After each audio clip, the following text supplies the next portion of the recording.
Assalamualaikum warahmatullahi wabarakatuh. Halo, selamat malam teman-teman pengusaha kuliner. Selamat datang di program kesayangan kita semua yaitu Ospek, obrolan santai pengusaha kuliner. Kembali lagi dengan aku, Karisma Mega Saputri, selaku host yang akan nemenin teman-teman di Ospek malam ini dengan topik branding untuk bisnis F&B. Hal yang harus diperhatikan untuk menciptakan brand yang berkarakter untuk bisnis F&B. Oke, aku mau nanya dulu nih, siapa di sini yang mau bisnisnya jadi top of mind di hati pelanggan? Nah, kalau mau jadi top of mind di hati pelanggan, salah satu caranya buat bisnis kita punya keunikan dan juga pembedaan serta memberikan penawaran terbaik yang bisa teman-teman berikan. Jadi, buat suatu brand itu bukan asal main buka aja ya teman-teman, harus memiliki keunikan brand yang berkarakter. Tapi gimana sih cara membuat brand yang berkarakter itu untuk bisnis F&B? Pantengin ospek kita hari ini sampai akhir ya dengan dua narasumber spesial kita yaitu ada Mas Haikal selaku founder Beranda Brand dan juga ada Mas Agung selaku Business Development dari Ranchise. Solusi lengkap manajemen restoran dan juga franchise. Dengan menggunakan sistem manajemen franchise, kamu dapat membuat pesanan lebih cepat, memesan bahan baku, memantau stok bahan baku, sampai mengatur diskon dan juga promosi. Langsung aja klik bit.ly slice WA franchise atau langsung bisa klik link yang akan admin bagikan di kolom chat untuk info-info lebih lanjutnya. Dan untuk teman-teman yang mau bertanya tentang franchise dan juga topik kita malam ini, bisa langsung tulis di kolom chat atau mau ngobrol langsung dengan Mas Haikal bisa langsung raise hand aja di kolom chat. Oke, sebelum aku mulai ospeknya, aku mau ngasih tahu nih untuk teman-teman yang mau jadi narasumber kita di ospek selanjutnya bisa langsung menghubungi admin kita Desi lewat WhatsApp ya. Oke, tak perlu berlama-lama lagi, mari kita mulai aja ospek kita malam ini dengan narasumber pertama kita yaitu Mas Haikal. Halo Mas Halo Haikal. Mbak Ima, Oke, Mas Haikal gimana kabarnya malam ini Mas? Alhamdulillah sehat. Gimana Mbak? Sehat ya? Sehat. Udah semangat belum nih untuk bagi-bagi ilmunya di Oh selalu. ospek kita malam Nah, ini? mantap. Pasti semangat lah. Oke. Oke, Mas, sebelum mulai materinya, aku boleh minta bocoran sedikit nggak nih soal pembahasan materi hari ini? Oke ya, jadi nanti teman-teman kita akan banyak ngobrol tentang ya beberapa hal teknis dan hal-hal yang sifatnya strategis tentang langkah-langkah branding yang bisa memaksimalkan performa bisnis kita, terutama yang di F&B ya, karena memang F&B ini salah satu bisnis yang nggak ada matinya ternyata di Indonesia bisa ngomong. Dan cukup besar peluangnya dan sisanya nanti kita akan banyak diskusi tentang apa aja ya trik-triknya untuk bisa memaksimalkan branding di F&B, Mbak Ima. Oke, hampir kelewatan nih, Mas. Tak kenal maka tak sayang. Boleh diperkenalin diri dulu, Mas Haikal, dan kenapa sih Mas Haikal tuh penasaran nih untuk terjun ke dunia bisnis F&B? Iya, oke. Assalamualaikum warahmatullahi wabarakatuh, teman-teman. Selamat malam semuanya. Salam kenal. Saya Haikal Basagili. Saya founder dari Beranda Brand. Beranda Brand ini adalah sebuah brand agency yang memang fokusnya mencoba untuk jadi support system untuk para pelaku usaha gitu. Jadi kita mencoba untuk bisa membantu mereka dari A sampai Z untuk kebutuhan, terutama untuk pengembangan brandingnya ya. Nah, kenapa saya memutuskan menjadi seorang entrepreneur gitu? Karena memang menjadi pengusaha itu saat ini jadi salah satu kebutuhan terbesar untuk Indonesia gitu. Kita punya lebih dari ya anggaplah kita punya 270 juta jiwa di Indonesia gitu. Kalau separuhnya aja penduduknya menjadi pengusaha, pastinya itu akan sangat bermanfaat gitu buat negara kita gitu ya. Minimal buat diri kita dan orang-orang sekitar kita gitu. Dan menjadi pengusaha itu memungkinkan kita untuk belajar hal baru tiap hari, teman-teman. Jadi apa yang menjadikan teman-teman untuk belajar hari ini dan ketika Anda semua menjadi seorang pengusaha itu sudah tepat langkahnya, tinggal dipertajam aja karena setiap hari kita harus belajar sesuatu yang baru untuk mengembangkan bisnis kita gitu sih, Mbak Ima. Oke, aku juga udah penasaran banget nih untuk belajar bareng Mas Haikal di sesi ospek kita malam ini. Dan Yap, untuk mempersingkat waktu, dipersilakan untuk Mas Haikal sharing materinya ya. yap. Boleh dimulai Mas Haikal? Ya,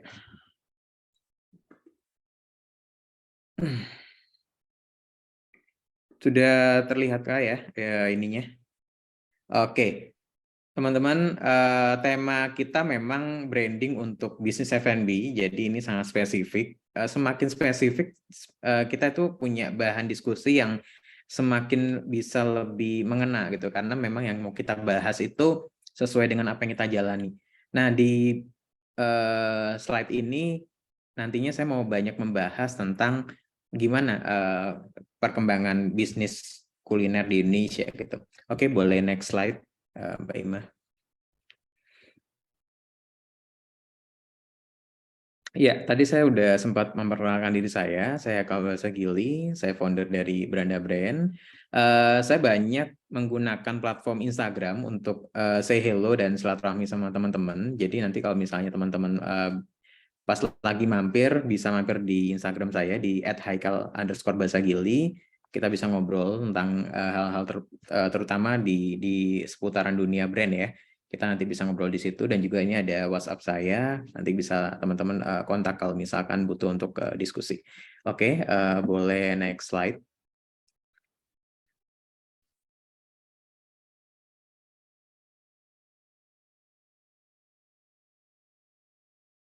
Jadi teman-teman, ini ada satu data menarik ya, versinya BPS dan beberapa dari Kemenparekraf, dari info berita 7 ya, berita di tanggal 7 September 2022. Harusnya ini nggak terlalu lama karena baru tahun kemarin, dan di kuartal terakhir 2022.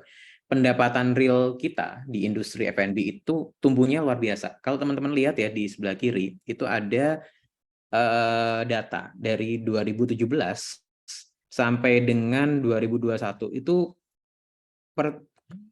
perkembangannya luar biasa. Jadi kalau kita lihat ya, ini hitungannya dalam skala miliar ya.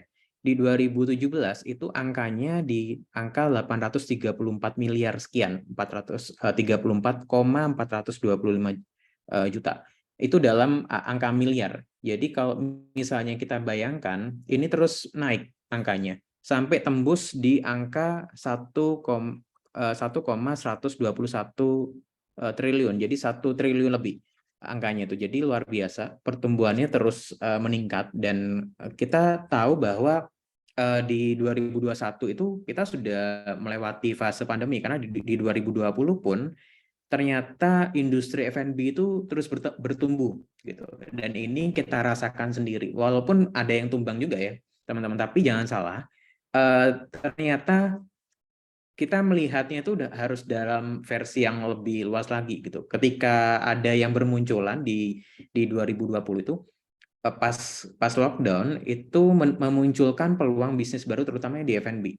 Kalau misalnya teman-teman lihat di 2020 ya, banyak sekali tiba-tiba industri rumahan. Banyak yang jual dari rumah, makanan, minuman. Kalau misalnya kita lihat minuman kemasan, mereka bahkan minuman kopi mereka jual dalam botol besar kemasan 1 liter. Kemudian makanan take away gitu ya. Itu memunculkan peluang baru dari F&B, karena semua orang butuh makan dan semua orang pada saat itu berbagi makanan. Ini yang menarik, dan itu memberikan kontribusi besar buat tumbuhnya bisnis F&B. Ini data yang harus kita ketahui dulu ya sebagai para praktisi. Yang kedua, di sebelah kanan kita lihat industri F&B di 2022 itu laju pertumbuhannya luar biasa. Kuartal pertama itu 3,75%. Jadi kalau misalnya hari ini ya kita lihat gitu, serapan di industri F&B itu menyerap tenaga kerja luar biasa besar, 1,1 juta jiwa. Itu baru yang ketahuan ya. Anggaplah hari ini angkanya sudah lebih besar lagi, karena setiap hari ada orang yang kemudian memutuskan menjadi seorang pengusaha dan memulai bisnisnya itu di bidang kuliner, di bidang food and beverage gitu. Jadi angkanya akan terus bertumbuh. Nah, angka yang terus bertumbuh itu memunculkan berbagai macam peluang-peluang baru, teman-teman. Peluang-peluang yang baru itu akan menggerakkan ekonomi yang jauh lebih besar lagi, dan itu pastinya akan sangat membantu diri kita, minimal komunitas terdekat kita. Kalau kita ngomong dalam skala yang lebih besar lagi, kita ngomong skala ekspor ya. Jadi F&B itu saking gedenya, Ada yang memang kita makan di resto, ada yang dia produk dalam kemasan kemudian dijual dalam skala retail yang besar. Itu tembus di angka 21,3 miliar US dollar gitu. Itu angka yang sangat besar dan itu terus ada peningkatan dari tahun ke tahun. Jadi walaupun sudah melewati fase pandemi dan kita harus bersyukur karena memang ini tidak mengalami penurunan yang drastis karena kontribusinya sangat besar itu tadi, ini membantu kita untuk bisa optimis gitu. Jadi kalau ada orang yang kemudian memutuskan untuk usaha F&B, asalkan Anda tahu step by step-nya dengan tepat, itu akan punya peluang yang sangat besar gitu. Mau itu yang sifatnya makan di tempat ataupun dalam kemasan, itu peluangnya sama-sama besar. Kemudian realisasi investasi industri di bidang F&B itu dari tahun ke tahun, bahkan dari kuartal per kuartal itu terus naik. Di kuartal pertama 2022 itu 19,17 triliun. Jadi ada investor yang kemudian mereka hunting ya, mereka berburu, saya punya duit nih, saya mau invest di bidang F&B karena F&B itu selalu dibutuhkan, kemudian cakupannya luas sekali dan memang bisa dijangkau oleh banyak kalangan karena harganya bisa dijangkau gitu ya. Kemudian di kuartal kedua itu ada kenaikan dan sangat signifikan. Angkanya 21,9 triliun, bahkan hampir 22 triliun. Dan kita bisa bayangkan bagaimana industri F&B ini bisa membantu sekian juta orang untuk bisa hidup dan menghidupi negara kita. Gitu. Ini baru satu sektor ya. Dan sebagai para profesional, para praktisi di F&B, kita harus terus mengasah berbagai macam strategi yang tepat untuk bisa mempertahankan posisi itu, teman-teman. Minimal dipertahankan. Kalau bisa ya kita terus tingkatkan karena memang industrinya terus berlanjut melaju lebih besar lagi. Oke, boleh di next slide, Mbak Ima.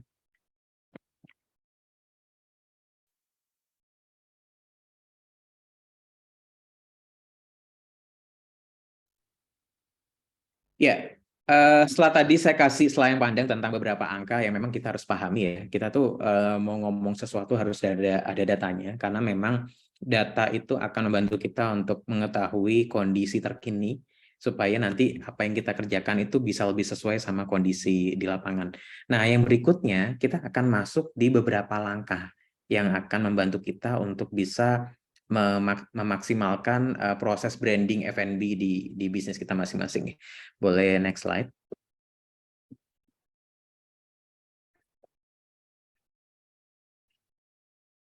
Oke, teman-teman, banyak sekali pengusaha di Indonesia itu seringkali mereka nggak paham BMC-nya mereka, bisnis model kanvasnya itu nggak tepat gitu. Karena mungkin yang dibayangkan adalah kita yang penting maju aja dulu, kita mulai aja dulu. Itu nggak salah, pemikiran mulai aja dulu. Tapi Anda adalah orang yang berbeda, karena Anda adalah orang yang belajar sesuatu sambil memulai, sambil belajar. Artinya kita punya dua kelebihan. Buru-buru, takutnya kamu nggak denger kan? Aku lagi sholat. Halo? Iya, tadi buru-buru. Halo? Suara saya kedengeran? Oh, kedengeran Mas. Sorry ya, tadi ada bocoran dikit. Oke. Jadi di BMC ini kita perlu mempertajam dan membuatnya lebih spesifik ya teman-teman. Saya rasa ini bukan hal yang baru lagi. Kalau misalnya teman-teman sudah buat BMC-nya, tinggal kita buat lebih spesifik lagi. Jadi siapa yang akan jadi partner kita? Siapa yang akan jadi mitra kita? Siapa yang kita tujukan ke segmen pasar mana produk kita tujukan? Kemudian buat itu sespesifik mungkin. Semakin spesifik, semakin bagus. Jadi misalnya gini, saya buat makanan. Produk saya itu bisa menjangkau usia dari 0 tahun ya, dari bayi sampai umur 65 tahun. Itu nggak mungkin, teman-teman. Bukan nggak mungkin untuk dilakukan, tapi itu nggak tepat. Gitu. Karena tidak spesifik, maka eksekusinya jadi nggak tepat. Eksekusinya jadi nggak mulus. Nah, kita harus belajar dari hal-hal tersebut. Bagaimana caranya? Kalau misalkan Anda di sini sudah jalan ya usahanya, yuk kita coba isi lagi BMC kita. Kalau perlu tiap bulan kita isi BMC kita, karena kita perlu mempertajam apa saja yang harus kita rapikan dalam bisnis kita. Karena BMC ini menjadi salah satu pondasi untuk bisa memaksimalkan proses branding kita. Kita mengetahui siapa yang jadi target market kita tahu kondisi mereka itu butuhnya apa, kita tahu masalah apa yang mau kita jawab. Karena setiap hari, teman-teman, di Indonesia bermunculan para pengusaha baru di industri yang kita jalani. Misalnya kita bikin makanan kekinian ataupun minuman kekinian. Di saat yang bersamaan kita punya 100 kompetitor yang baru. Pertanyaannya adalah gimana ya caranya saya itu dikenal oleh customer saya, kemudian membedakan diri saya dibandingkan 100 kompetitor saya yang lain gitu. Karena ini penting sekali.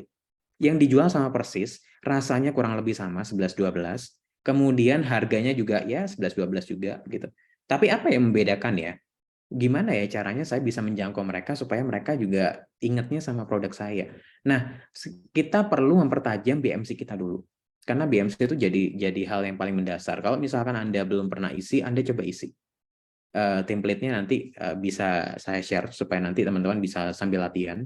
Karena ini menjadi hal yang sangat mendasar untuk bisa membantu kita menetapkan strategi apa ya branding selanjutnya yang bisa membuat brand kita tuh lebih terlihat, lebih outstanding dibandingkan yang lain. Di BMC itu akan menggambarkan secara singkat bagaimana gambaran besar bisnis kita akan berjalan. Gitu. Mulai dari kita itu akan melakukan apa, kita menunjukkan produk kita ke segmen pasar yang mana, sampai dengan biaya apa saja yang harus kita keluarkan. Karena sebagai seorang pengusaha, kita harus punya skill itu. Kita harus punya skill operasional, skill keuangan, skill marketing, dan juga nantinya ini akan dikembangkan lagi dalam proses branding gitu. Gimana caranya kita melakukan branding? Karena branding itu, teman-teman, kita membicarakan tentang masa depan. Kita melakukan apapun serangkaian kegiatan itu nggak untuk hari ini. Kalau misalnya kita ngomong marketing, kita akan ngomongin tentang bagaimana ya caranya kita menciptakan sales hari ini ataupun besok. Tapi branding, kita akan bicara tentang 1 tahun ke depan, kita akan bicara tentang 30 tahun ke depan, kita akan bicara tentang 100 tahun ke depan.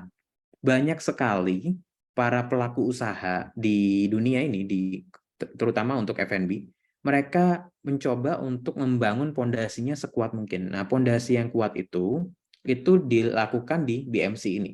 Pondasinya diperkuat dulu, supaya apa? Kita nggak goyah. Kita nggak bingung untuk bisa memaksimalkan potensi apa yang mau kita kembangkan. Terutama memang nantinya di perusahaan ataupun bisnis F&B yang kita kembangkan. Oke, next slide.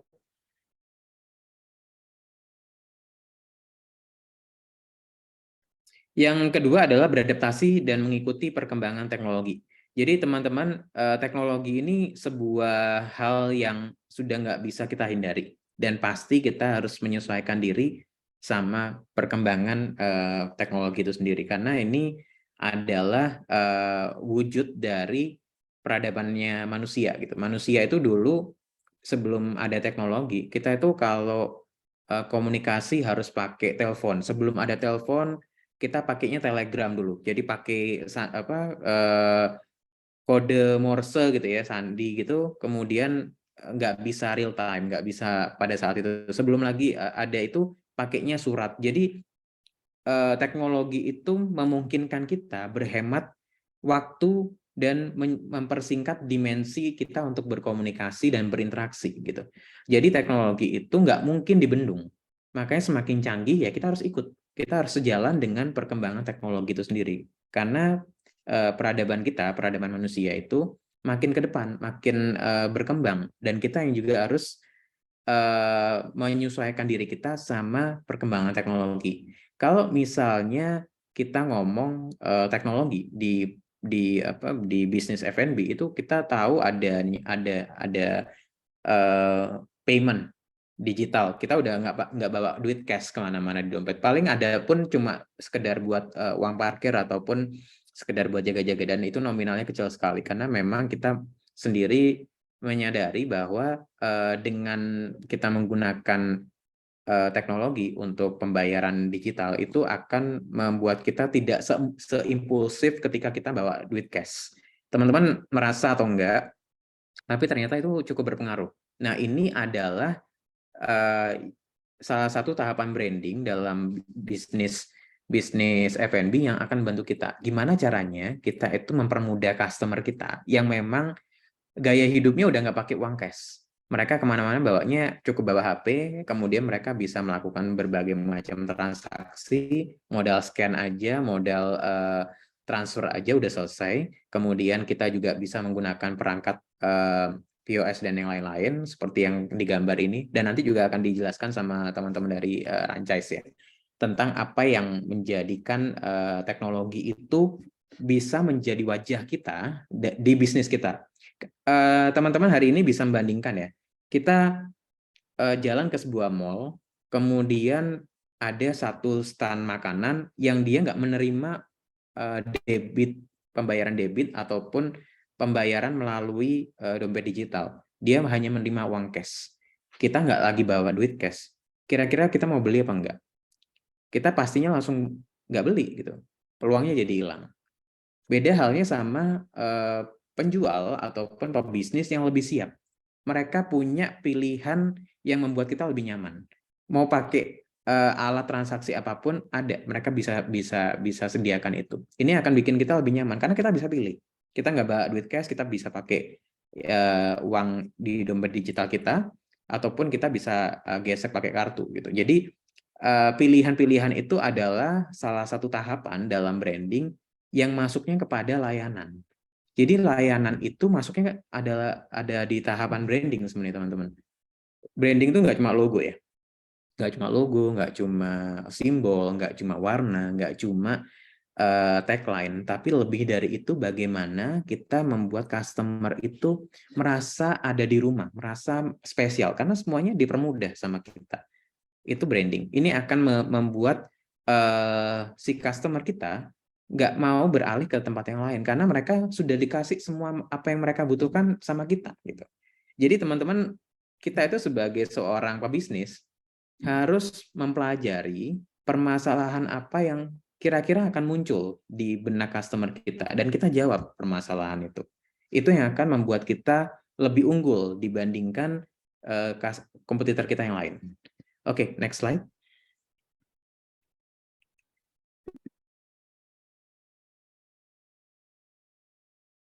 Ya, yang berikutnya adalah kolaborasi dan community development. Ada satu contoh menarik dari sebuah brand namanya Lego. Ini bukan brand F&B, tapi Lego ini menariknya gini. Gimana caranya Lego itu mengembangkan brand community-nya gitu. Lego itu ternyata punya platform namanya Lego Ideas. Lego Ideas itu fungsinya adalah ketika kita punya desain yang kita imajinasikan, kita kirim, kita submit ke pihak Lego, company-nya Lego, mereka akan buatkan desain sesuai sama yang kita buat. Kita tinggal kirim aja ke mereka. Mereka yang akan buat. Kemudian mereka konfirmasi untuk meluncing produk barunya sesuai sama desain yang akan yang kita buat. Dan desain itu kita dapat feedback dari mereka. Kita dibeli ide kita sama mereka. Ini adalah pendekatan ala community development, ala brand community. Ataupun teman-teman bisa menggunakan kolaborasi. Kalau misalnya di F&B, kita ngomong gimana caranya kita punya produk apa. Kemudian kita gandeng pemain yang sama di bidang yang sama untuk bikin satu paket bundling yang itu harganya lebih hemat. Dan kita cross-selling bagaimana caranya kita itu dapatkan fansnya brand lain, dan brand lain juga memperkenalkan produknya ke customer kita. Itu sangat memungkinkan teman-teman. Jadi banyak sekali hal yang kita bisa lakukan ketika kita itu melakukan kolaborasi dan pengembangan brand community. Tinggal teman-teman memulainya mau kapan. Semakin cepat harusnya ini semakin kuat karena memang brand community itu akan membuat kita jauh melaju lebih kencang dan lebih kuat lagi. Mereka yang loyal sama brand kita itu akan merekomendasikan minimal keluarganya untuk pakai brand kita, untuk coba produk kita. Karena mereka nggak punya gambaran lain selain brand kita. Maka dari itu, ketika kita melakukan branding, itu kita harus memaksimalkan siapa yang mau kita bangun, kepercayaan siapa yang mau kita jaga, dan bagaimana cara merawat kepercayaan itu sendiri. Jadi ini adalah tahapan tentang bagaimana membangun brand dalam jangka panjang. Dan teman-teman gini, harus dipahami bahwa branding itu bukan sesuatu yang mewah ya. Jangan kita tuh berpikiran bahwa, oh saya itu usahanya masih kecil, saya belum memikirkan tentang branding. Nggak ada ceritanya usaha kecil. Semua usaha raksasa di dunia ini, itu mulai bisnisnya dari garasi lah, dari kontrakannya mereka, dari rumah orang tuanya. Karena memang semuanya memulai dari nol. Tinggal teman-teman mengingat bahwa mindset kita itu mindset pengusaha. Nggak ada ceritanya usaha itu kecil terus, nggak ada. Kita punya growth mindset yang membuat kita terus bertumbuh setiap harinya. Kita hanya butuh waktu dan menemukan orang yang tepat untuk bisa membantu kita lebih tumbuh lagi. Nah, kolaborasi dan community development itu jawaban untuk bisa menumbuhkan rasa percaya diri dan kemudian memungkinkan kita untuk ketemu orang-orang baru yang bisa membantu kita bertumbuh lebih besar lagi. Oke, next slide. Ada satu alat, ada satu tools yang saya ingin bagi sama teman-teman, ini sekilas aja, nanti kapan-kapan kita bisa bahas di sesi yang berbeda. Ini adalah Community Canvas. Community Canvas itu adalah alat yang kira-kira bisa membantu kita untuk memetakan ya kebutuhan kita untuk membangun sebuah brand community gitu. Jadi kalau misalkan teman-teman lihat di sini, yang harus kita isi dulu itu yang biru. Biru itu di sini ada purpose, ada identity. Teman-teman bisa isi tujuan kita bikin brand itu apa. Kalau misalkan kita pinginnya, misalnya kita mempunyai brand F&B khususnya makanan sehat, kita harus ceritakan kenapa yuk kok kita tuh bikin makanan sehat. Di Jakarta sudah ada beberapa resto yang memang fokusnya gluten free misalnya. Jadi semua menunya menu sehat, cocok untuk diet gitu ya. Kemudian buat mereka yang nggak mau, yang ingin makan enak tapi nggak mau gemuk dan nggak beresiko, minim resiko, mereka bisa makan di situ. Purpose yang kita tujukan, yang harus kita bangun adalah kita tuh ingin membangun pola makan sehat untuk mereka yang membutuhkan. Jadi ini sudah sangat spesifik nih teman-teman. Semakin kita spesifik, itu akan semakin gampang kita membangun komunitas kita. Karena kita tahu kita mau kemana, kita tahu kita mau membangun apa. Jadi teman-teman harus pahami itu dulu, supaya nantinya langkah-langkah berikutnya sudah tinggal ngikut itu. Nah, ini juga ada di yang kolom merah ada konten apa yang mau kita sampaikan. Ini terkait dengan brand communication. Nanti saya juga akan bahas tentang brand communication, kemudian sampai dengan perencanaan keuangan apa yang harus kita buat gitu. Jadi jangan sampai meleset. Kalau misalnya teman-teman sudah punya gambaran dari A sampai Z tentang bisnis ini, salah satu hal krusial yang juga harus kita pahami selain purpose kita juga sampai di laporan akhir, laporan keuangan, karena ini erat sekali sama bagaimana caranya mengembangkan bisnis, karena kita ingin tumbuh kan, bukan hanya jalan di tempat ataupun malah mundur. Jadi kita harus punya detail yang harus kita jaga dan juga bagaimana kita terus mempelajari hal-hal baru setiap harinya. Karena mempelajari community canvas itu akan makan waktu sendiri. Ini hanya sekilas aja saya perkenalkan ke teman-teman. Next time boleh nanti kita bahas lebih lanjut, lebih detail apa saja yang harus kita isi dan hasilnya akan seperti apa. Oke, next slide boleh. Yang berikutnya dalam proses branding teman-teman, kita itu harus data driven. Data driven itu artinya gini. Kita itu kalau mengeksekusi sesuatu, itu harus ada datanya. Harus berdasarkan data. Kayak tadi saya ngomong di awal, itu ada angka-angka yang saya ambil dari sumber terpercaya. Misalnya dari BPS, atau dari kementerian, atau dari media. Medianya pun harus valid. Ataupun dari sumber yang kira-kira kita bisa uji ya, validitasnya gitu, keasliannya. Data itu menjadikan kita menjadi lebih hati-hati. Nah, saya sarankan teman-teman bisa mempelajari data sedini mungkin lah, mulai sekarang. Kalau misalnya teman-teman bingung nyari datanya di mana ya, kita bisa lihat di Google Trends. Pertama, teman-teman bisa lihat di Google Trends apa saja ya yang terjadi di Indonesia belakangan ini. Kalau misalnya teman-teman ada bikin produk F&B dalam kemasan, teman-teman bisa ngelihatnya di dimia.id. Dimia.id itu salah satu rujukan. Dimia.id itu punyanya Asosiasi Digital Marketing Indonesia, yang mereka itu kerjanya merilis penemuan terbaru data dari berbagai macam platform marketplace di Indonesia gitu. Dan itu cukup valid, teman-teman. Jadi coba saya ketik ya, nanti teman-teman bisa cek. Kemudian nanti teman-teman bisa cek juga untuk Google Trends. Lalu ada namanya trend watching dan beberapa platform lain yang teman-teman bisa pelajari. Tujuannya adalah untuk membaca kecenderungan pasar kita itu kemana ya. Cenderungnya kayak apa pasar kita itu. Jangan sampai kita itu menjadi seorang pengusaha yang cuma riding the wave untuk isu terbaru, tapi kita nggak tahu itu kita butuh atau nggak. Misalnya gini, oh ada satu kejadian lucu di salah satu platform sosial media gitu ya, kemudian kita ikut-ikutan pakai pendekatan itu.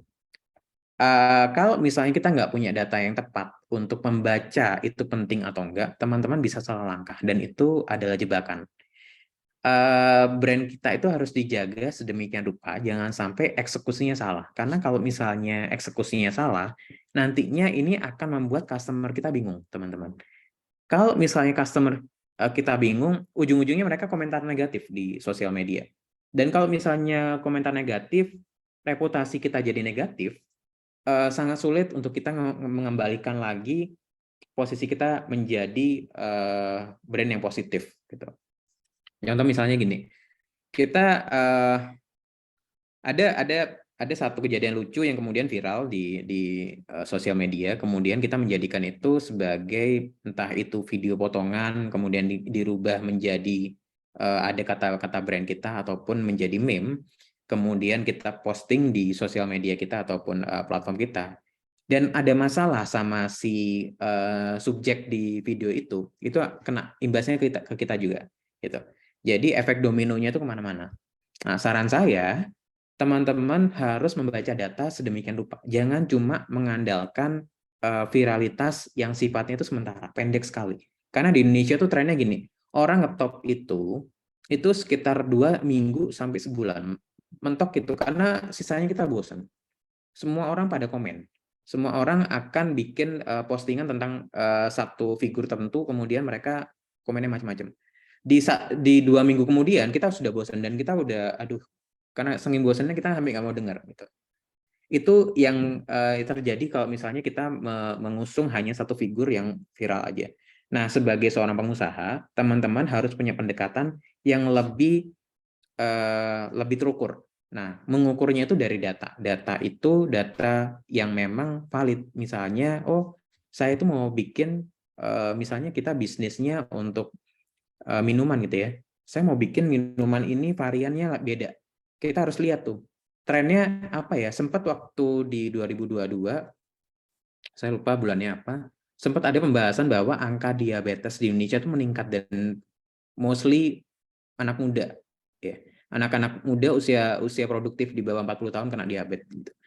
Dan temuan itu benar adanya gitu. Gara-gara mereka konsumsi jajanan yang sudah sedemikian banyak itu mereka konsumsi terus-menerus sehingga efeknya mereka kena diabetes dini, dan ini bukan karena faktor turunan gitu.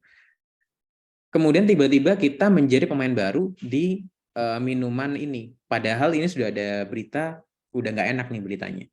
Kita bisa memanfaatkan momen. Oh ya, kalau misalnya saya masuk di industri minuman, saya bisa bikin sebaliknya. Saya mau bikin minuman yang dia itu tidak berbahaya dan tidak membuat satu efek negatif, misalkan tidak menimbulkan diabetes, karena konsumsi gula berlebih, dan itu jadi membahayakan kesehatan. Di jangka panjangnya, kita itu punya pelanggan yang mereka beli produk kita itu karena memang menjadi gaya hidup. Karena kita ternyata bikin minuman itu malah menyehatkan, natural, nggak pakai bahan kimia, kemudian tidak membahayakan kesehatan si pembeli kita. Mereka kemudian membuat reputasi kita jadi positif, dan mereka merekomendasikan kepada temannya, keluarganya, dan yang lain-lain. Itu sudah akan sangat membantu kita. Dan kemudian kita juga tahu kalau misalnya memutuskan sesuatu itu nggak bisa ceroboh, teman-teman. Kita harus sehati-hati mungkin, karena memang godaan di luar sana luar biasa. Hari ini kita tergoda untuk mengeksekusi secara spontan sesuatu isu, tapi kita nggak melakukan riset untuk itu akan jadi jebakan juga buat kita. Jadi saran saya, sedini mungkin, sesegera mungkin kita mengubah kebiasaan kita yang awalnya cuma ikut-ikut aja, itu sekarang kita baca data dulu. Kita coba pelajari dulu peta pasarnya seperti apa, kemudian gimana tren di media ataupun di sosial media, ini kira-kira respon pasar kayak gimana. Dari situ nanti baru kita bisa ambil keputusan kita mau bangunnya seperti apa. Nah, itu tahapannya. Semakin kita punya tahapan yang jelas, resikonya bisa kita minimalisir, karena sebenarnya salah satu kemampuan seorang pengusaha adalah risk management. Bagaimana kita itu mengelola risiko gitu. Semakin besar risikonya, ya tantangan kita untuk mengelolanya jadi besar juga gitu ya. Semakin bisa kita perkecil risikonya, tantangannya bisa lebih minim buat kita. Dan kita bisa fokus sama hal-hal yang lain. Oke, next slide. Kalau misalnya ada yang kurang paham ataupun ada yang mau di ini, boleh nanti di kolom chat ya teman-teman. Nanti saya coba ini, boleh nanti saya ulangi lagi. Oke, yang berikutnya adalah mencoba untuk mempertimbangkan scalable business model kita ya teman. Jadi ini ada perbandingan gini. Kita tuh pingin membuat satu bisnis kita itu kemudian bertumbuhnya cepat. Tapi karena pondasinya nggak kuat, dia cepat eksekusi, tapi cepat tutup juga. Banyak sekali teman-teman saya yang mengalami itu, karena mungkin ingin memanfaatkan momen, kemudian cepat-cepat cari investasi, dan investasinya pun yang si investornya juga mungkin pertimbangannya kurang matang, sehingga yang terjadi adalah tidak bisa berlanjut gitu. Nah, dalam branding, proses yang harus kita bangun adalah asas kehati-hatian gitu. Nah, ini ada dua penggambaran gini. Ini ada growing revenues dan juga scaling revenues. Keduanya ini berbeda pendekatannya. Kalau misalnya digambarkan dalam bentuk grafik, kalau yang growing itu cost-nya juga ikut naik nih teman-teman di sini. Gitu. Sedangkan investment-nya itu dia cenderung stabil. Cost-nya naik. Sedangkan scaling ya, itu dia naik di sini untuk pertumbuhannya naik. Cost-nya cenderung stabil, tidak naik, nggak kayak yang growing. Artinya apa? Kita itu harus mengetahui posisi kita tuh mau di grow, mau hanya tumbuh aja, ataukah scale up. Scale up itu udah lebih kompleks lagi ya. Nah, untuk kemudian bisa scale up, itu ada 4 syarat yang harus kita pahami dulu. Nah, di sebelah kanan ini ada yang kita bisa baca di sini, light asset base. Jadi memang kita tuh punya aset yang memang kita bisa hitung gitu, bisa kita hitung secara akurat. Yang kedua, kita tuh punya proses yang sudah berjalan secara otomatis. Artinya memang jangan buru-buru. Yang penting pondasinya kuat dulu ya, kemudian kita rapikan manajemennya sedemikian rupa dari A sampai Z, karena ini pertanggungjawabannya kita tuh ingin semua mitra ataupun investor yang akan join sama kita, mereka merasa sama-sama nyaman. Kita nyaman, kita terus bertumbuh, si investornya nyaman, kemudian resikonya bisa diminimalisir, dan pastinya ini sangat menguntungkan buat semua orang.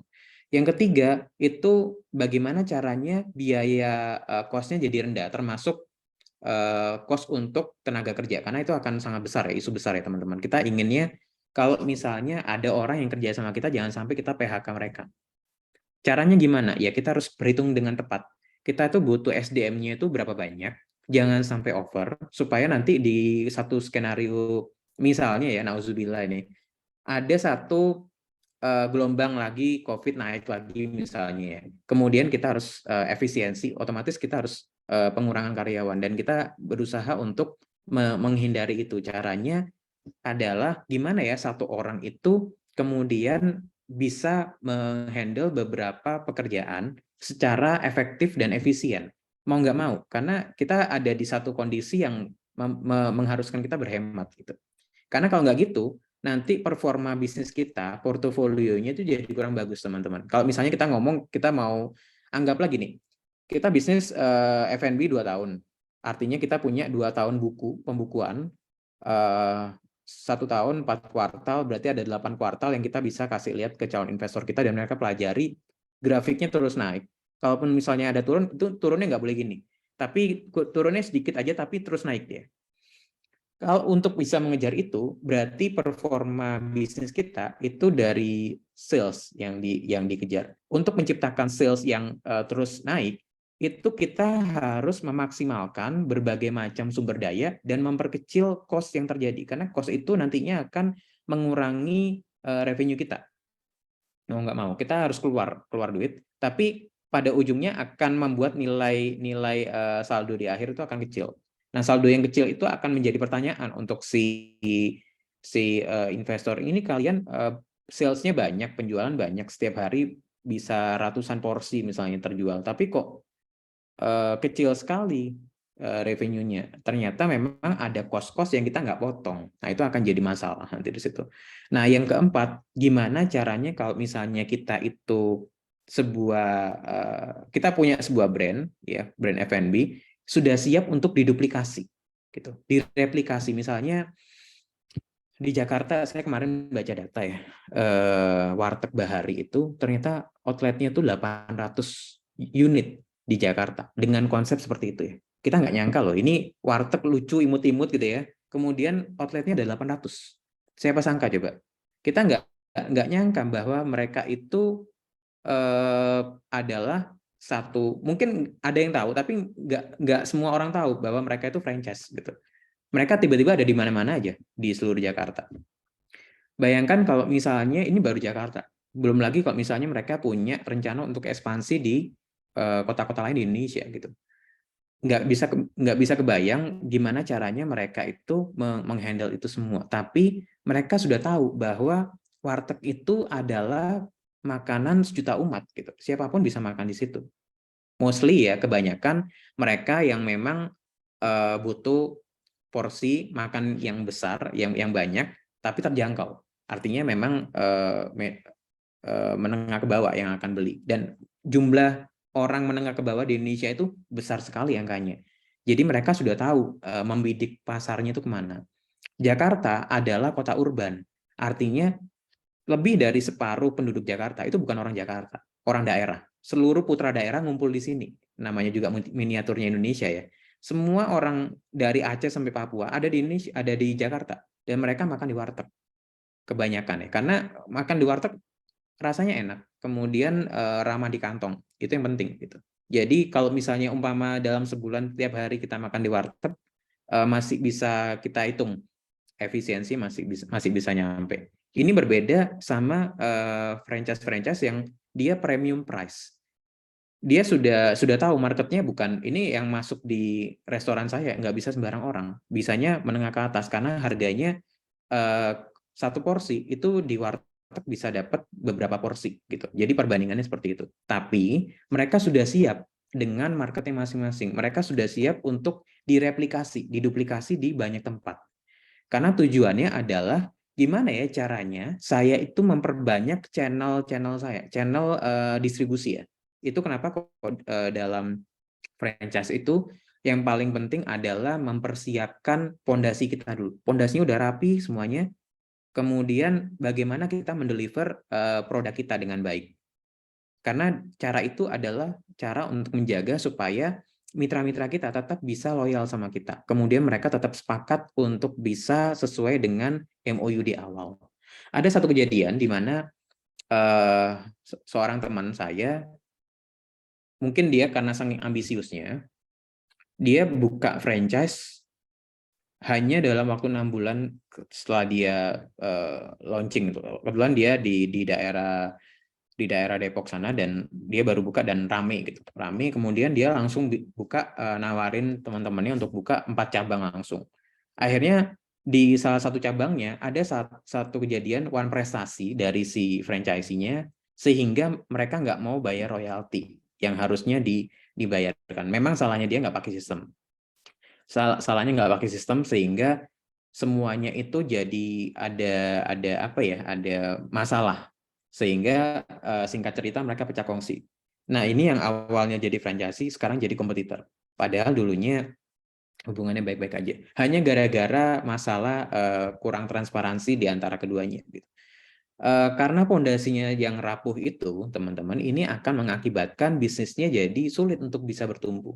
Nah, terkait dengan sistem nanti akan banyak dijelasin sama pihak franchise, karena memang ini menjadi salah satu hal yang sangat krusial dalam bisnis F&B terutama. Oke, next slide.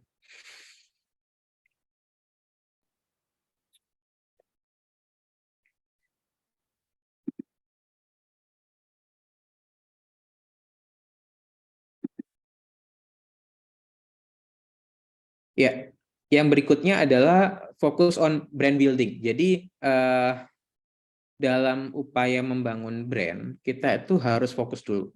Kita tuh ingin brand kita itu dikenal seperti apa ya? Kita tuh mau dikenal sebagai brand apa? Kemudian bagaimana caranya mereka tuh kenal kita? Gitu.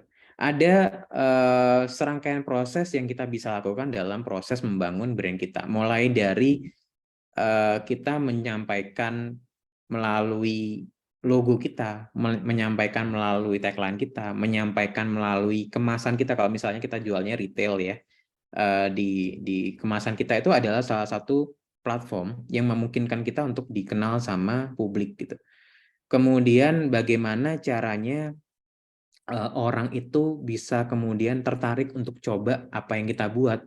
Bagaimana caranya orang itu mau apa namanya, mau mencoba apa yang kita bangun gitu. Itu brand building. Kita harus memulainya secara tepat dan bisa proporsional. Oke, next slide.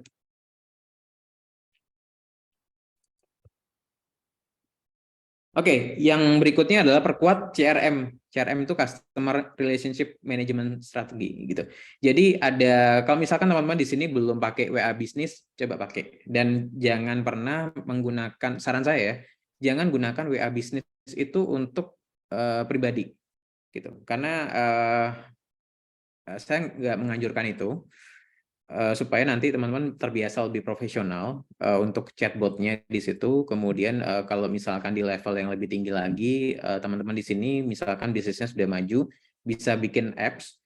Apps itu contohnya misalnya gini, saya contohkan kopi kenangan ya. Kopi kenangan itu harusnya sih nggak ada yang nggak tahu ya, karena ini salah satu brand Indonesia yang tumbuh pesat gitu, tumbuh pesat dan menemukan market yang tepat gitu. Kopi kenangan itu aplikasinya itu juga sangat populer gitu, dan ini memungkinkan mereka untuk membangun hubungan jangka panjang sama customernya. Mereka kasih diskon, mereka kasih info terbaru, mereka promonya juga gencar, mereka menggunakan istilah-istilah unik di situ. Jadi ini pendekatan yang kita bisa contoh dan kemudian kita bisa kembangkan lebih jauh lagi. Bisa gunakan POS juga, lalu ada database email kalau misalnya teman-teman sudah mulai promo di email. Email itu penting karena email itu biasanya tidak langsung dihapus sama orang yang menerima. Kita itu mungkin bisa cepat hapus WA ya, tapi email pertama nggak setiap waktu kita buka. Kita mungkin buka dalam sehari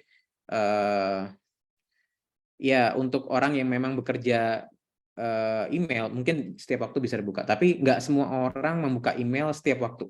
Artinya kemungkinan untuk langsung dihapus itu kecil sekali. Biasanya mungkin mereka di akhir bulan ataupun di akhir periode tertentu mereka baru hapus. Dan kita bisa selipkan informasi-informasi penting di situ. Nah, karena memang email memungkinkan kita untuk bercerita lebih banyak dan lebih detail karena nggak terbatas sama karakter dan juga memungkinkan mereka untuk nyimpen email itu. Oke, next.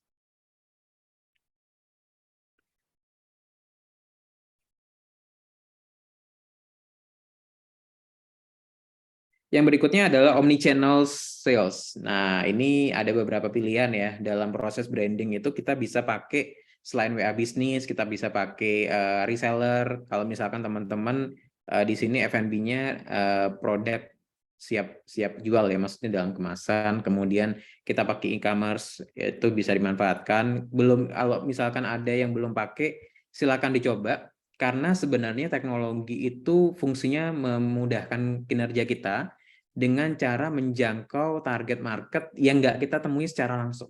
Itu yang memudahkan kita hidup di saat ini ya. Jadi teman-teman, semua teknologi silakan dipakai dan silakan dimanfaatkan dengan baik karena itu akan punya dampak positif buat brand kita. Oke, yang selanjutnya.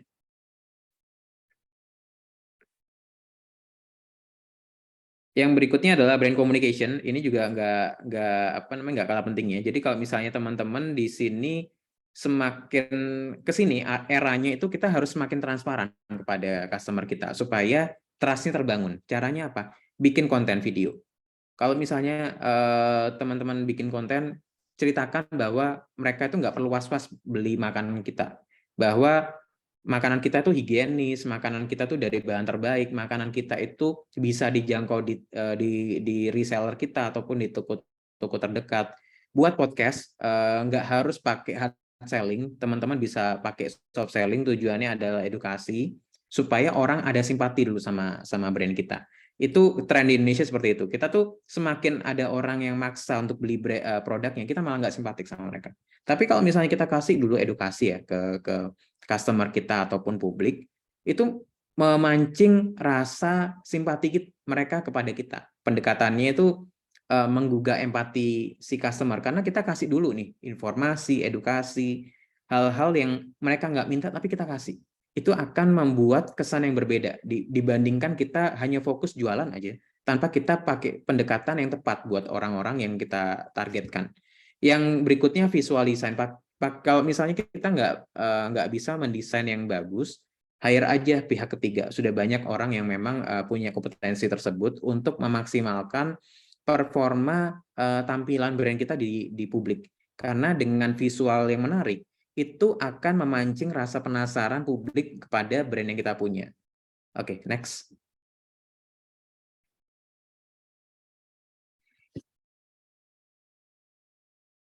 Oke, ini adalah customer journey experience. Saya contohkan Starbucks. Starbucks itu ternyata punya experience yang sangat kompleks. Jadi nggak cuma jual kopi, teman-teman. Starbucks itu kalau di teman-teman lihat yang paling bawah ya, ini ada namanya touch point. Touch point itu contohnya gini.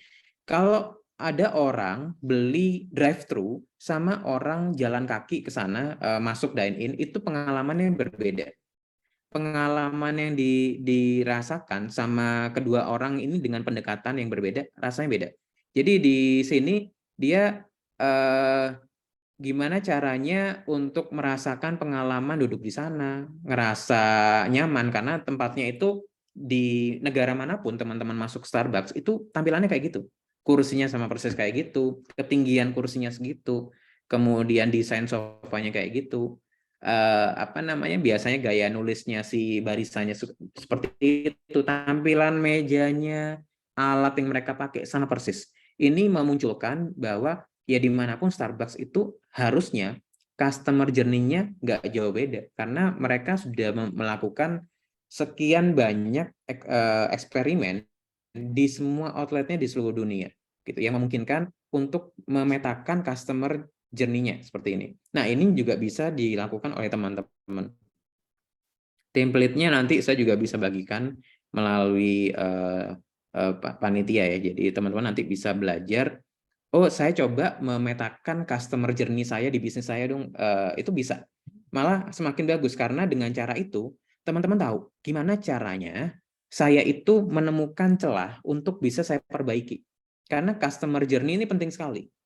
Semakin orang itu punya experience yang sangat dalam sama brand kita, mereka itu bisa cerita dengan pendekatan yang berbeda kepada setiap orang yang mereka temui. Dan mereka akan jadi marketing gratis buat kita tanpa kita suruh mereka. Karena mereka tahu apa yang mereka rasakan dan apa yang orang yang mereka ajak itu pasti pengalamannya sama, kesannya sama persis. Tujuannya itu. Oke, next slide.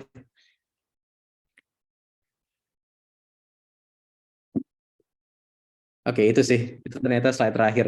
Saya lupa. Maaf, saya agak telat kayaknya tadi diingetin panitia.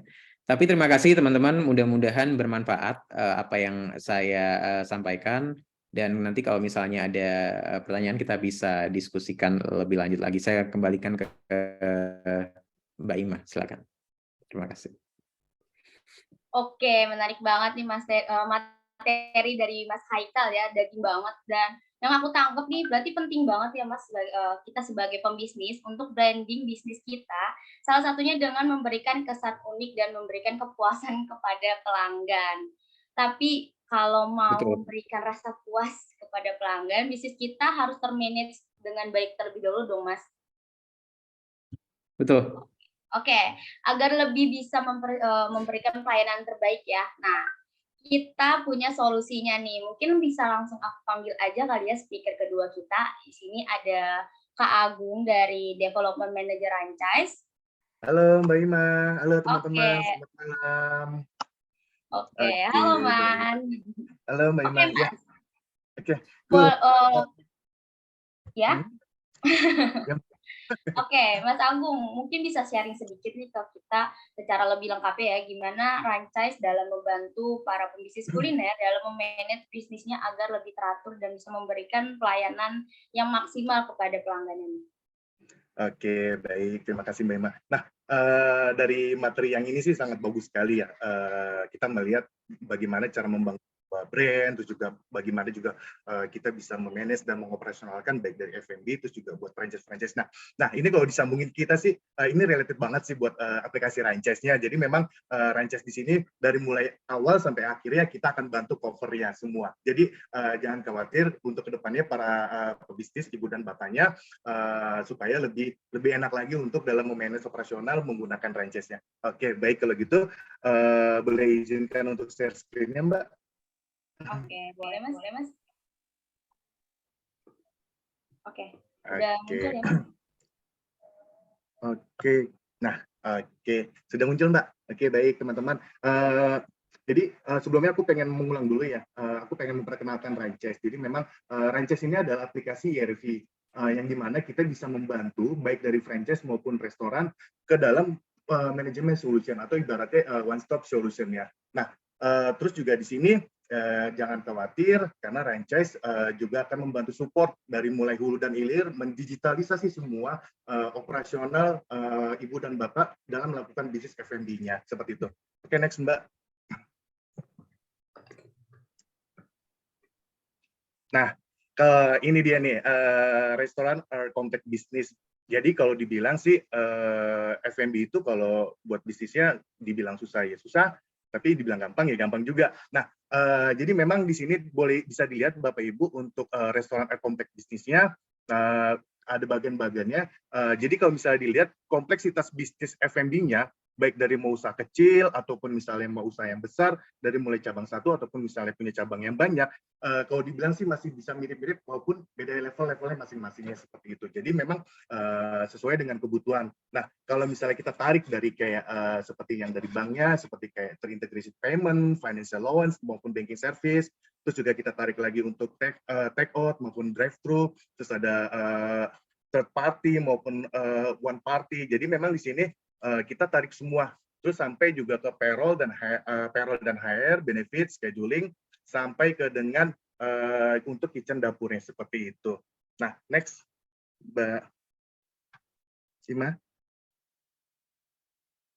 Nah, Oke, nah business owner concern. Nah ini banyak banget ya challenge-challenge yang dihadapi oleh pemilik bisnis dalam melakukan bisnisnya setiap harinya. Jadi kayak yang pertama sistem yang ada tidak terintegrasi, terus juga banyaknya software yang digunakan sampai dengan software yang digunakan itu tidak spesifik F&B, dia juga bisa F&B, dia juga bisa retail dan service. Nah terus selain itu juga kita concernnya ada biaya yang besar. Seperti kayak misalnya belum ada untuk software dan hardware, sampai dengan yang terakhir tidak efisiensinya waktu dalam menggabungkan dari data beberapa sistemnya. Nah, sistem-sistem yang tidak terintegrasi itu kayak misalnya dia harus lagi menarik kayak data penjualan dari aplikasi yang ini, atau misalnya dari manual ke sistem, atau dari sistem yang manual, seperti itu. Terus juga biasanya untuk owner itu juga dia banyaknya software yang digunakan, dia juga kayak seperti misalnya dia punya point of sales, terus juga dia punya aplikasi supply chain, juga dia punya online ordering dan lain sebagainya macamnya seperti itu. Nah terakhir juga dalam biaya yang besar, kalau sudah mempunyai banyaknya software yang digunakan, pastinya tentunya biayanya sangat besar sekali Bapak Ibu.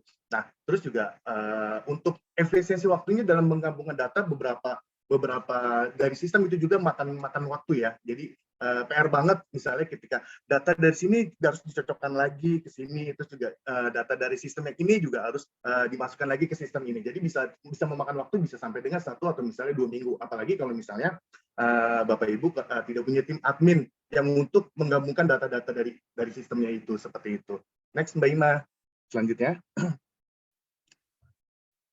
Nah, oke. Apa sih yang diinginkan oleh owner? Nah, yang pertama kita pengennya tentunya owner itu bisa memonitor bisnis dan dari mana saja dengan akurat dan real time. Sampai juga kita bisa untuk pengelolaan inventory. Jadi pemilik bisnis ini dapat dengan mudah nih mengelola ketersediaan barang dari beberapa lokasi yang berbeda. Terus juga kita bisa menyelesaikan ketersediaan barang dengan dimensi berbeda juga dari pelanggan. Nah, kalau semuanya sudah dari kayak restoran kompleks bisnisnya juga sudah kita manage, terus juga dari owner concernnya juga udah bagus, pastinya ke depan owner sudah lebih mudah untuk melangkah. Karena kenapa? Pastinya kan kita Bapak Ibu juga nggak mau ya dong. Kayak misalnya dia cuma punya 1 outlet doang, pasti dia pengen ekspansi bisnis atau misalnya untuk salesnya, untuk misalnya mau buka franchise atau buka kemitraan atau mau buka cabang master outletnya sendiri dan lain sebagainya macamnya seperti itu, Bapak Ibu. Nah, next lanjut Mbak Ima. Nah, oke. Jadi memang Ranches adalah solusi terlengkap nih Bapak Ibu dan kita terintegrasi semua. Bisa dilihat di sini ada ekosistemnya. Ada 3 ekosistem. Yang pertama kita ada supply chain management, terus juga kita ada aplikasi kasir, terus juga kita ada online orderingnya. Nah, nanti kita akan bahas satu-satu. Jadi memang online ordering itu selain juga buat bisa delivery dan pick up, juga bisa membantu nanti channel penjualan Bapak Ibu. Seperti itu. Nah, boleh next lanjut Mbak Ima? Oke, nah selanjutnya kita ada outlet management solution. Jadi memang Ranches di sini membantu pemilik bisnis dalam mengelola bisnisnya. Jadi mulai dari pengolahan inventory, terus juga supply chain, sampai dengan penetapan harga dan hingga royalty. Nah jadi memang untuk kayak apa namanya multi outlet management solution itu, jadi kita bisa menggunakan mulai dari 1 outlet atau misalnya Bapak Ibu yang punya lebih dari 5 cabangnya seperti itu. Nah, boleh ditarik lagi Mbak Ima, next. Nah, di dalamnya itu juga, di dalam multi outlet management solution, jadi kita misalnya nih dari Bapak Ibu mempunyai lebih dari 1 cabang. Nah, kita bisa memberikan detail produk dan juga kita bisa mendapatkan customize per masing-masing outletnya. Jadi kayak misalnya kita mau membedakan antara harga, cabang-cabang yang di mana, terus juga kita bisa membedakan vendor dan lain sebagainya macamnya. Nah, terus juga kita sangat fleksibel banget untuk otorisasi usernya. Jadi user kita tidak terbatas. Jadi kita tidak membatasi kayak misalnya 1 atau misalnya pun 5 user. Nah, kita di sini usernya unlimited. Jadi tim Bapak Ibu atau Bapak Ibu bisa menggunakan user yang banyak dalam mengoperasionalkan sistem dari aplikasi Ranches-nya seperti itu. Nah, terus juga kita bisa menyajikan nih baik dari monitor dan menganalisa performa setiap outlet, dari dashboard dan laporan dalam sistem yang real time kapanpun dan dimanapun seperti itu, Bapak Ibu. Next, lanjut Mbak Ima. Nah, ini dia supply chain management. Nah, supply chain management itu apa sih? Nah, jadi supply chain management itu adalah di mana kita biasanya mendistribusikan produk-produk atau misalnya bahan baku, misalnya dari cabang-cabangnya, atau misalnya pemesanan bahan baku dari mitra-mitranya atau franchise-nya yang biasanya menggunakan WhatsApp, Excel, atau misalnya Google Doc dan lain sebagainya macamnya. Nah, di sini kita bantu memudahkan langsung menggunakan aplikasi dari supply chain management atau procurement-nya. Di situ di dalam procurement-nya nggak perlu lagi nih kita harus misalnya tarik data, WhatsApp misalnya ke skip dan lain sebagainya macamnya. Di dalam satu aplikasi yang bisa digunakan di handphone, kita bisa memonitor semua dari mulai pemesanan bahan baku, stok off-name, stok waste, bahkan sampai ke delivery-nya, sampai ke tujuan ke cabang-cabangnya atau kepada mitra-mitranya. Nah, yang lebih menarik lagi, di sini kita biasanya kan kalau yang ada, dia mengirimkan semacam ke invoice, itu kan boros banget buat kertas. Nah, di franchise, supply chain manajemennya itu, kalau misalnya dia pengen mengirimkan faktur atau invoice, dia bisa langsung mengirimkan format dari PDF-nya langsung ke WhatsApp dari cabang-cabangnya atau misalnya dari mitra-mitra franchise-nya, seperti itu, Bapak Ibu. Nah, selanjutnya, Mbak Ima. Oke, next. Nah, di dalam multi outlet management itu juga kita bisa mengatur nih, kalau misalnya Bapak Ibu ada usaha franchise-nya untuk royalty management, dan juga bisa kita pencegahan nih, mengontrol bisa misalnya terjadi fraud. Nah, jadi kita di sini bisa menjadikan suatu quality control yang sangat kuat untuk bahan baku dan penjualannya. Terus juga di sini yang sangat penting sekali, kita di sini ada efisiensi dapur atau VAR percentage. Nah, penting sekali untuk efisiensi dapur VAR ini, karena memang kita bisa tahu nih ketika bahan baku kita, misalnya kita stok sekitar 10 kilo. Nah, 10 kilo beras itu, jadi kita akan tahu modal yang pertama sampai dengan yang terakhir, misalnya bisa mencapai dengan 10 box atau misalnya 20 box. Nah, itu kita akan tahu efisiensinya berapa sih hematnya, apakah kita kelebihan atau kita kekurangan. Nah, juga kita bisa mengontrol untuk ketika misalnya di bawah dari misalnya dari 10 box atau 20 box yang setiap harinya bisa cocok. Nah, itu di bawah dari itu berarti ada kayak semacam ada indikasi fraud atau misalnya untuk rasanya agak berkurang atau misalnya atau misalnya ada beras yang jatuh dan lain sebagainya macamnya. Nah, di sini pentingnya untuk Bapak Ibu menggunakan untuk VAR percentage-nya seperti itu, biar agar lebih efisiensi, agar lebih mengetahui menganalisa setiap produk dan juga setiap bahan bakunya untuk mencocokkan menu-menu produk yang dijual oleh konsumennya seperti itu. Nah, oke, lanjut Mbak Ima.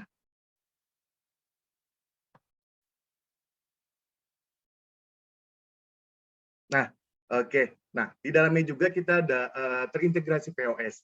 Nah, ini sangat powerful banget ya, Bapak Ibu. Jadi, POS kita ini yang pertama kita bisa memperlancar proses dine-in, terus juga kita bisa mendukung pemesanan multi-station sampai ke table management, promosi, dan yang paling menarik lagi, kita bisa terintegrasi dengan aplikasi online. Nah, untuk memperlancar proses dine-in itu, jadi kita ketika ada customer, mulai dari dia datang, kita bisa langsung input, terus juga ketika misalnya Bapak Ibu mau untuk pemesanan yang kayak untuk di air atau makanan, kita bisa untuk memecah menjadi multi stationnya seperti itu. Nah, terus juga ada table management, jadi Bapak Ibu bisa tahu nih, misalnya ada customer di meja berapa, terus juga misalnya dia open bill atau close bill sampai dengan idle 15 menitnya seperti itu. Nah, terus selain itu juga promosinya, kita bisa nih membuat promosi di dalam aplikasi franchise-nya. Jadi kita akan tahu nih promosi yang misalnya untuk yang offline, datang, ataupun misalnya yang take away, dan sampai juga untuk ketika misalnya ada orderan dari GrabFood dan GoFood-nya, nah jadi Bapak Ibu dan kasirnya nih nggak perlu lagi nginput, misalnya kayak ada orderan masuk dari GrabFood dan GoFood. Biasanya kan kalau dari GrabFood dan GoFood itu kita dari GoBiz dan Grab Merchant-nya input lagi ke kasir. Nah, di franchise nggak perlu seperti itu. Jadi di franchise itu sangat membantu sekali. Jadi ketika ada orderan dari GrabFood dan GoFood, dari Grab Merchant atau GoBiz-nya, nah itu sudah langsung terintegrasi ke dalam aplikasi kasir franchise. Maupun misalnya kalau ada promo di online-nya melalui GrabFood dan GoFood-nya, nah itu bisa di-cover oleh POS dari franchise-nya. Seperti itu Bapak Ibu. Next, lanjut Mbak Ima. Oke, lanjut lagi Mbak Ima, next. Lagi. Oke. Nah, ini ada branded online ordering. Maaf Mbak Ima, balik lagi. Yang branded online ordering.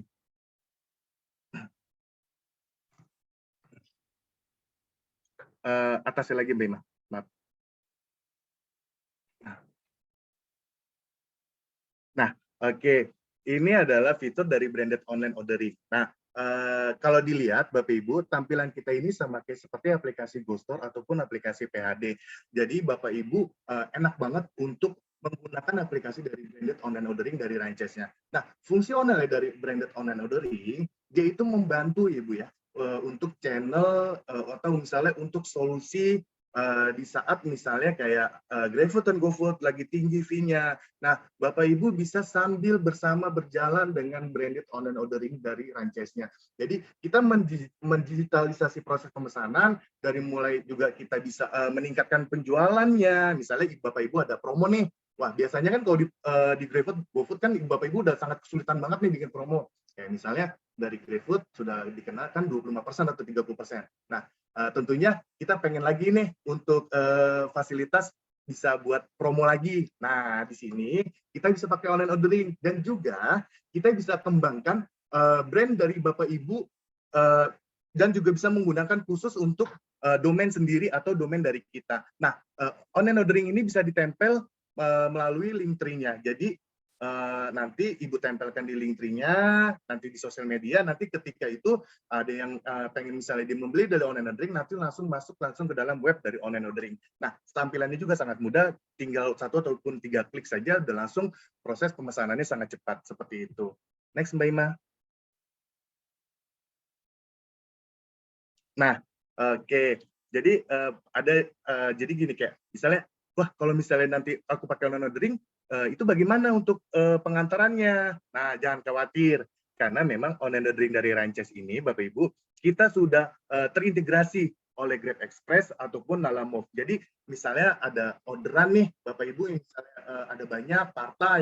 Nah, Bapak Ibu tinggal pilih saja mau menggunakan Grab Express atau yang motor ataupun yang mobil beserta Lalamove, dan juga Ibu nggak perlu khawatir menghitung lagi secara manual. Nah, jadi di Grab Express dan Lalamove, dia sudah langsung menghitung biaya secara otomatis mengantar kepada customer Bapak Ibu.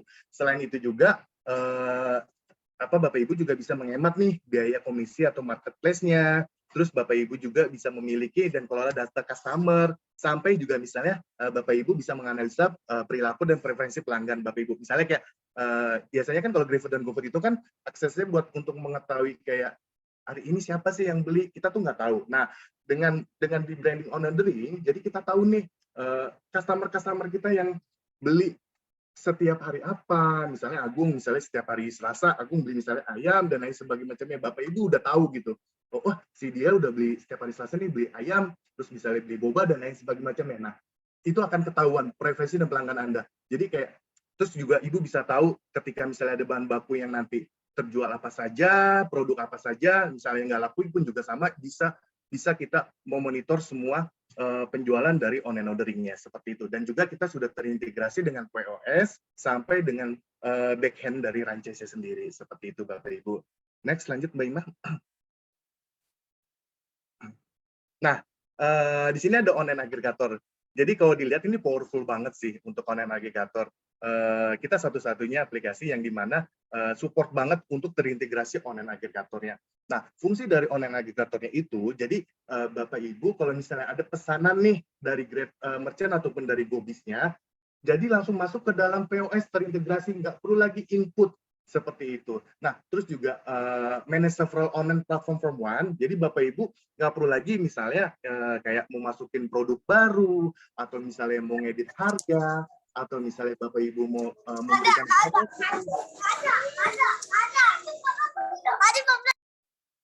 halo ya.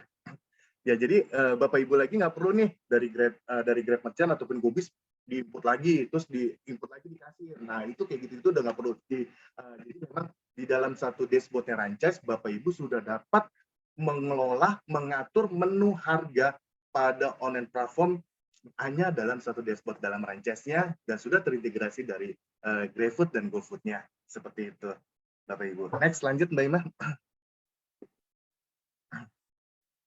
Nah, selanjutnya kita ada QR Dine-in. Nah, QR dan ini sungguh sangat membantu banget ya Bapak Ibu. Kenapa? Karena untuk sebuah restoran atau misalnya usaha F&B bisnisnya, jadi kita tuh banyak banget manfaatnya. Yang pertama, kita bisa melakukan pelayanan dengan cepat. Terus yang kedua, kita bisa praktis. Terus juga kita tidak perlu lagi nih dalam misalnya memberikan buku menu atau mengirimkan pramusaji langsung kepada customer. Terus juga kita lebih efisiensi, nggak perlu lagi kayak misalnya membuat buku menu yang mahal, terus misalnya kita taruh lagi di meja, atau misalnya Bapak Ibu punya yang outdoor untuk naruh menu, terus lupa nih karyawannya, kena hujan lah, rusak lagi, bikin lagi. Nah, kalau dihitung-hitung tuh biayanya bisa lebih besar seperti itu. Nah, dengan QR Dine-in, kita tuh bisa kayak menggantikan buku menu yang ketika rusak, terus lebih cepat, dan juga kita ke depannya bisa menghemat waktu nih, ketika ada customer yang buru-buru datang, jadi tidak perlu lagi dia mengantri. Mereka bisa memesan makanan kapanpun yang diinginkan melalui dari QR Dine-in ya, seperti itu Bapak Ibu. Oke, next Mbak Ima. Oke, baik, sudah di penghujung ini. Oke, jadi memang di sini franchise bisa membantu untuk usaha F&B Bapak Ibu, dan juga kita bisa lebih cepatkan untuk merapikan operasional F&B Bapak Ibunya. Oke, terima kasih Bapak Ibu.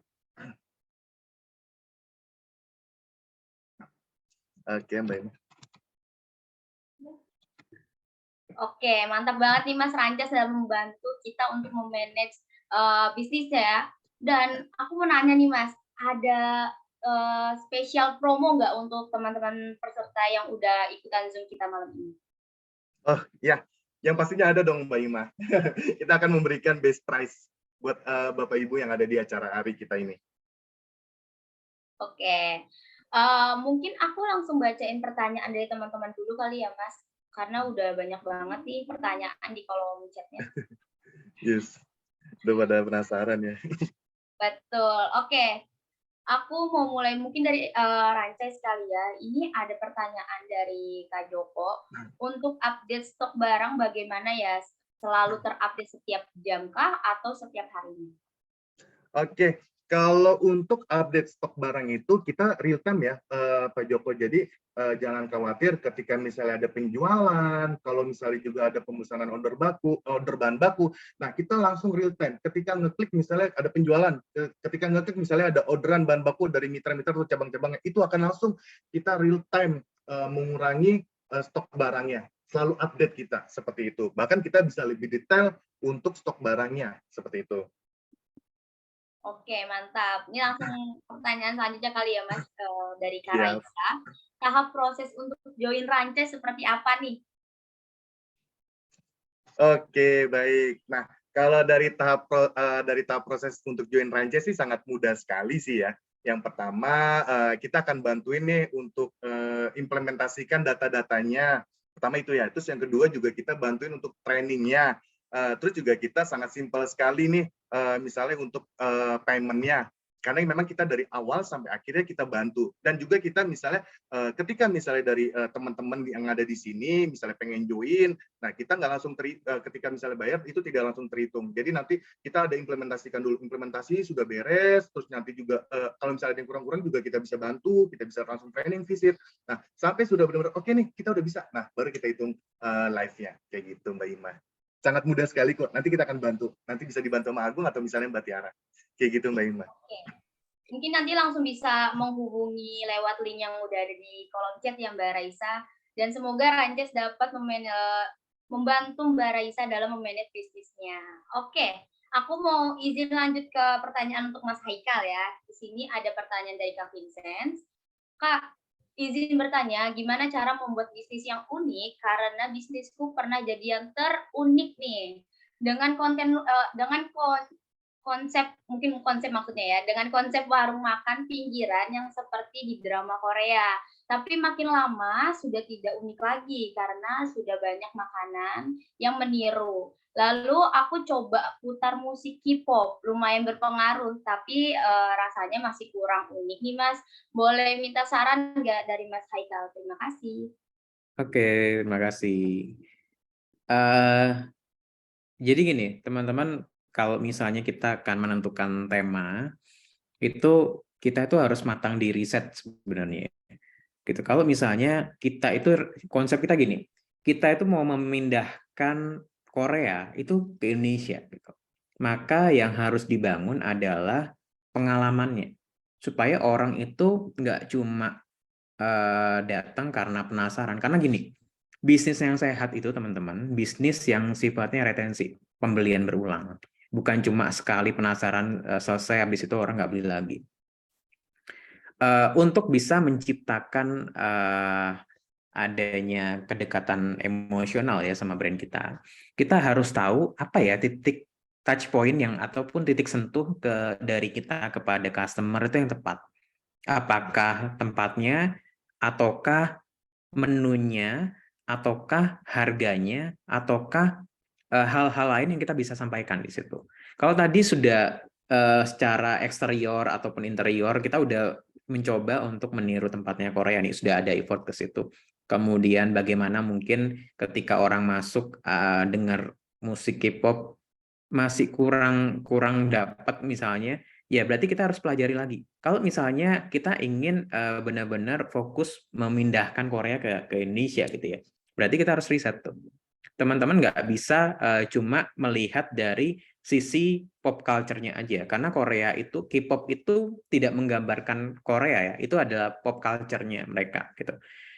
Kemudian yang mau kita pelajari, culture-nya Korea sebenarnya itu kayak gimana sih? Karena beberapa restoran tema Jepang, mereka benar-benar mencoba untuk memindahkan Jepang ke sini gitu. Sehingga orang masuk, ya mereka benar-benar dapat kenyamanannya ala Jepang gitu. Kemudian menunya sama persis, sampai dengan tempat makannya itu ya seperti orang Jepang gitu. Desain mejanya apa segala macam. Sehingga pengalamannya itu benar, kita tuh nggak punya duit untuk ke Jepang karena mahal sekali. Tapi kita bisa makan di resto itu dengan benar-benar suasana sama persis kayak di Jepang gitu. Ini perlu dievaluasi lagi. Nah, saran saya, coba deh kita coba cek mulai dari kita bikin itu resto sampai dengan kita ngerasa kok nggak, performanya kurang baik ya, itu berapa lama. Kemudian kita coba cek yang datang ke kita itu kira-kira umur berapa ya. Jangan-jangan kita tuh salah target market gitu. Karena kita udah menunya udah oke, udah enak ya. 9 dari 10 orang bilang menu kita enak. Berarti masalahnya bukan di menu gitu. Kemudian tempatnya enak, artinya orang duduk itu betah gitu loh, bukan buru-buru ya, bukan buru-buru kemudian kepingin cepat pulang, tapi betah. Kemudian dari harga juga oke. Apa ada yang kurang tepat, mungkin target marketnya harus dipertajam lagi. Kita tuh menentukannya untuk usia berapa gitu. Kalau misalnya usianya rentang usianya terlalu lebar teman-teman, itu agak resikonya jadi terlalu besar karena nggak mungkin semua usia kita bisa layani. Misalnya gini, kita bikin resto untuk usia 10 tahun sampai dengan 35 tahun.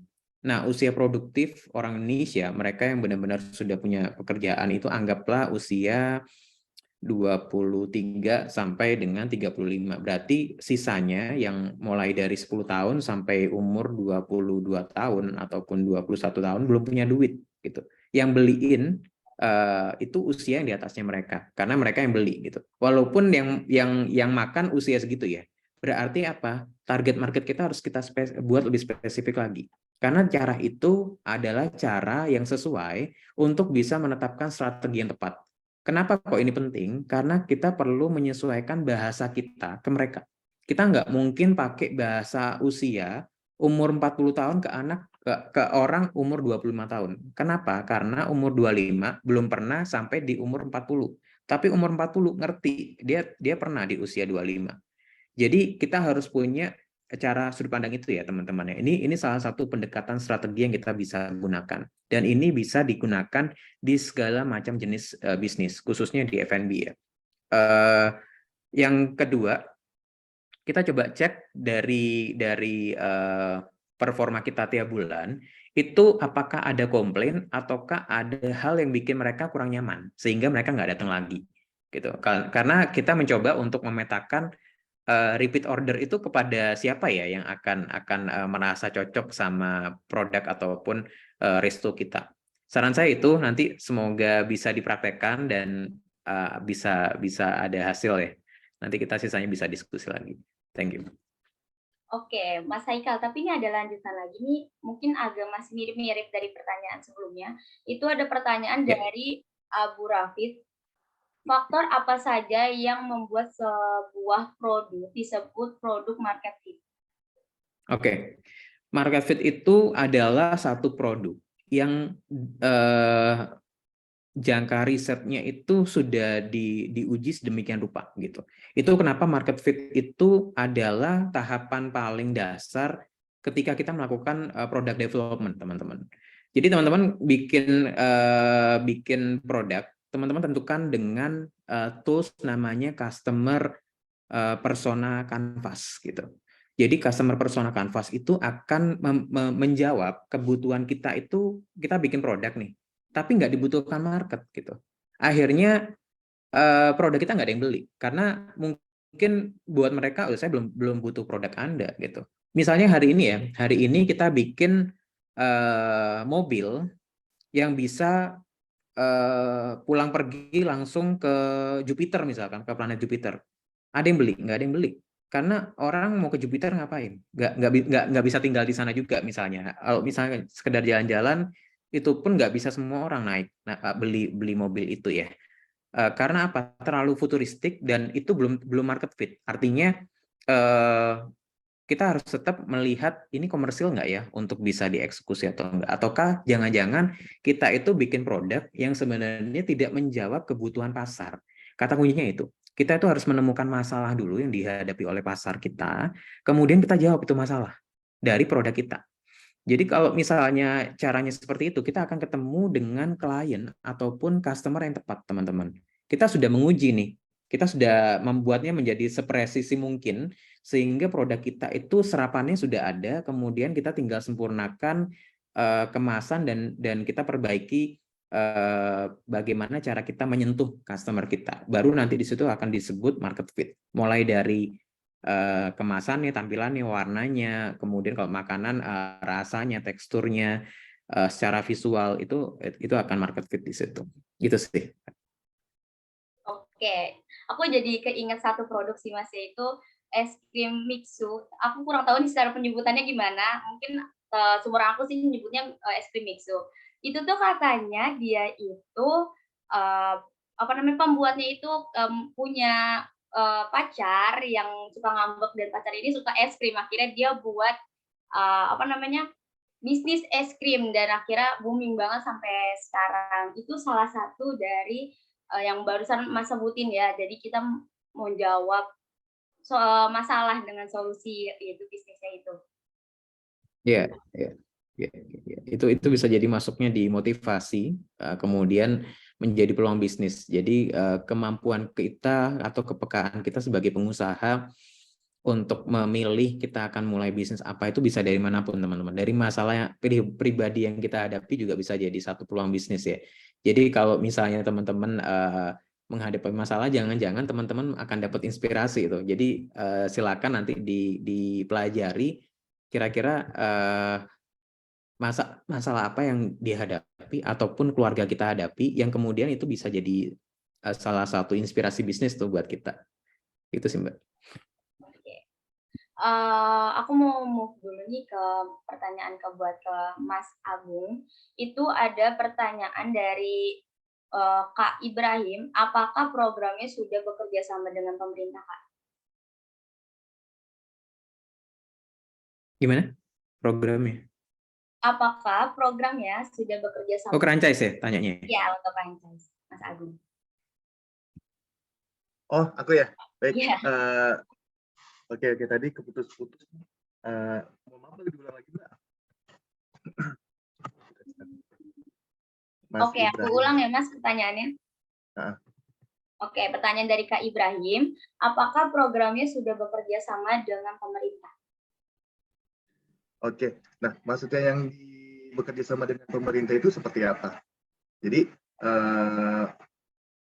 aku masih juga belum paham sih maksudnya kerjasama pemerintah itu seperti apa gitu. Oke, mungkin nanti bisa langsung japri aja kali ya, langsung ke nomor franchise.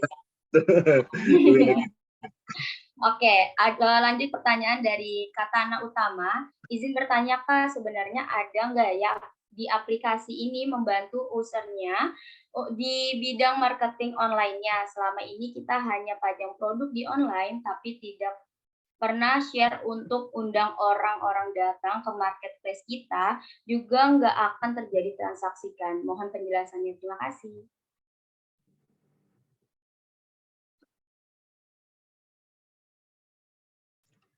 Ini Oke, untuk ya buat Mas Agung, Mas Agung. oke. Jadi apa namanya kayak misalnya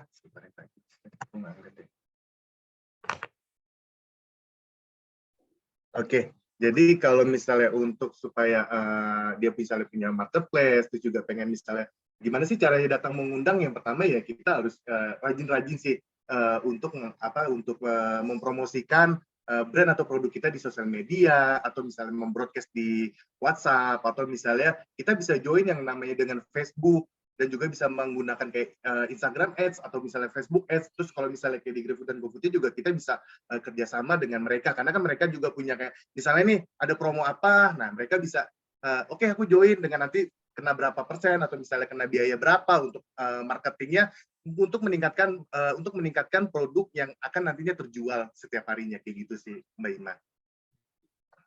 Oke, aku mau langsung next pertanyaan aja ya, masih buat Mas Agung ya. Laporan apa aja yang sudah di-approve oleh Ranchise? Oke, baik. Nah, kalau untuk laporannya ini sih kita ada banyak ya Mbak, dan juga kita terbagi. Yang pertama kita ada untuk procurement ya, atau supply chain management ya. Terus juga kita ada juga untuk stock movement atau misalnya stock waste dan produk stock. Jadi kita akan bisa tahu nih ketika misalnya ada stok yang bergerak, ketika misalnya ada stok produk yang dia habis atau misalnya kurang, sampai juga kita mengcover untuk stock waste-nya. Dan yang terakhir juga kita bisa untuk mengetahui nih apabila misalnya kayak ada produk-produk yang expired dan lain sebagainya macamnya, kita akan memberikan notifikasi dan juga memberikan reporting itu seperti itu. Nah, dan selain itu juga kita ada kayak semacam untuk per levelnya, ketika misalnya di angka 50 atau misalnya 100, nah nanti kita juga akan memberitahukan nih notifikasinya. Terus selain itu juga kita juga ada report untuk summary, terus juga untuk berdasarkan produk, terus juga untuk payment methodnya, disbursement, dan lain sebagainya macamnya, seperti itu Mbak Ima. Oke, mantap banget nih, lengkap banget di Ranchise ya ternyata. Iya, seperti itu. Jadi memang kita memang spesialis sih khusus F&B. Bahkan juga kita sangat-sangat membantu banget support kalau misalnya kayak ada kebutuhan apa juga kita bisa cover seperti itu. Oke, Mas. Kalau misalnya masih baru punya satu cabang nih, apakah bisa pakai Ranchise nggak? Kalau misalnya bisnis kita baru punya satu cabang aja, apa bisa langsung pakai Ranchise atau hanya khusus bisnis yang sudah mempunyai banyak cabang? Oke, cool. Itu pertanyaan sangat menarik sekali sih. Jadi memang Ranchise itu kita tidak milih-milih ya. Jadi misalnya order yang banyak, terus juga misalnya harus punya franchise yang banyak, nggak perlu kayak gitu. Jadi kita mau main buat untuk single outlet, juga kita bisa buat main di multiple outlet, kita cover semuanya. Kita bantuin baik yang sudah ada bisnis Bapak Ibu yang sudah ada berjalan bisnisnya, yang masih berantakan, nah itu juga kita cover. Maupun juga pengen kayak memulai nih, tapi untuk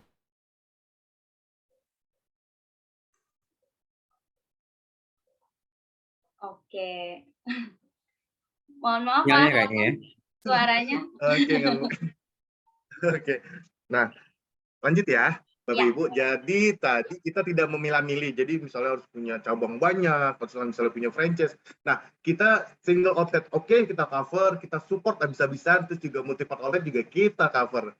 Sama aja sih bebannya, antara satu maupun multiple outlet. Nah, itu kita lebih sama, lebih cepat ngebantunya seperti itu. Jadi ketika misalnya ada orang yang baru mau buka usaha, jangan khawatir, karena nanti dari awalnya sampai ke tengah-tengahnya, sampai ke untuk dapurnya, sampai ke online ordering, dan sampai juga ke online gator juga kita sudah terintegrasi seperti itu. Jadi akan lebih kelihatan nih manajemennya benar-benar rapi. Bahkan sampai kayak sebuah bisnis F&B itu kalau dia tidak mempunyai sistem yang baik, nah itu tidak akan bisa berhasil. Nah, jadi memang kalau misalnya kita pengen lebih berhasil lagi, nah kita harus punya sistem yang sangat mumpuni, yang sangat canggih untuk digunakan seperti itu.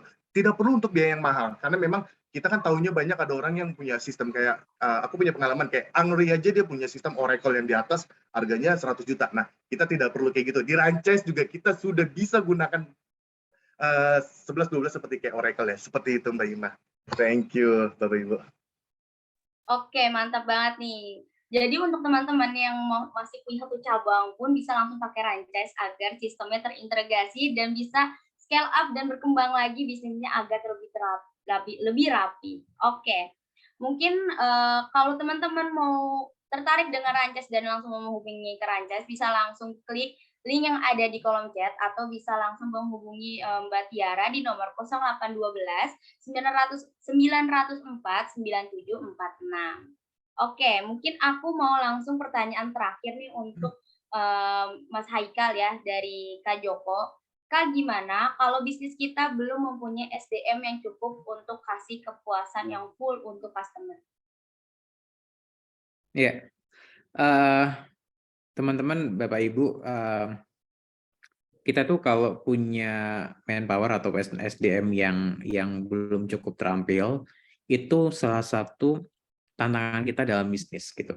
Kita hanya perlu mencari pola komunikasi yang tepat supaya mereka mau belajar gitu. Karena kalau misalkan mereka kita keluarkan ya, kemudian kita ganti lagi, ya mungkin kita akan punya kendala yang sama atau kita akan punya tantangan baru gini. Kita mau hire orang yang profesional ataupun yang jam terbangnya udah tinggi, tapi mereka mintanya bayarannya mahal yang di luar kemampuan kita.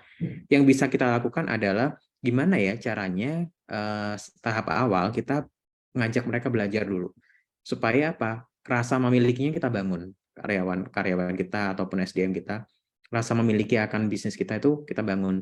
Dengan cara itu mereka akan lebih sungguh-sungguh karena tujuannya adalah kepuasan pelanggan. Kalau misalnya kepuasan pelanggannya itu tercipta ya dan terjaga, komplainnya minim banget, itu akan membuat bisnis kita terus tumbuh itu.